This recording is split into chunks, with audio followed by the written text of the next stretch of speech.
آیت الکرسی بڑی آیات میں سے ہے، مبارک آیات میں سے. جب یہ پڑھ لی جائے شیطانی اثرات ختم ہو جاتے ہیں.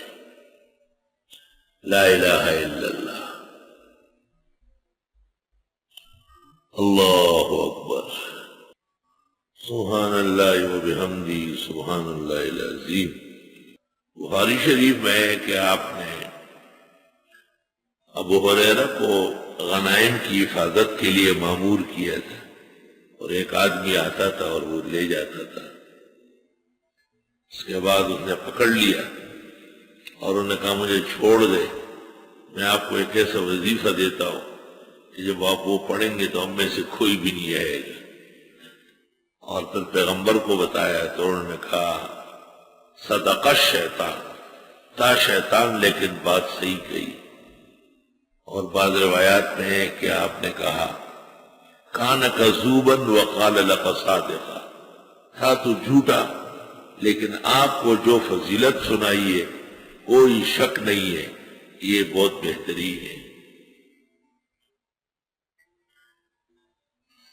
ابن مردوے نے ابو ذر سے نقل کیا ہے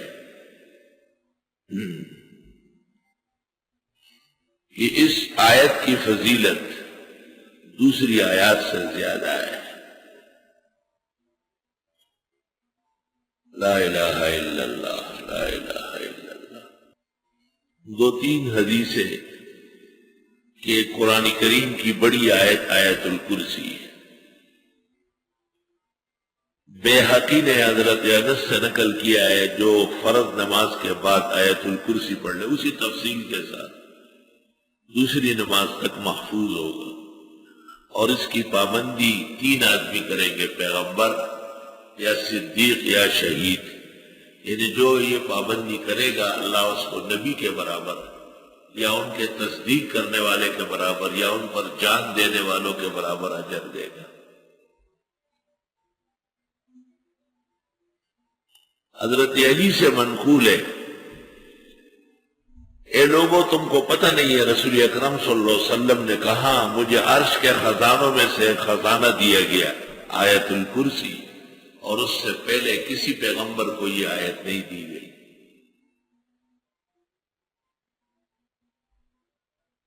یہ وہ قطعی اور صحیح روایات ہے اس سلسلے میں.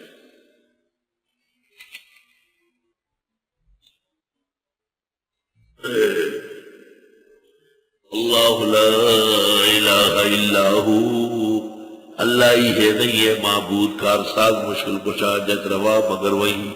الحیو زندہ ہے زندہ رہے گا، القیوم ہمیشہ سے ہمیشہ قائم رہے گا. لا تاخذہ سنۃ ولا نوم، نہیں آ سکتی ہے اس کو اونگ اور نہ نیند. لہ ما فی السماوات و ما فی الارض، اسی کی ہے جو کچھ آسمان و زمین میں ہے.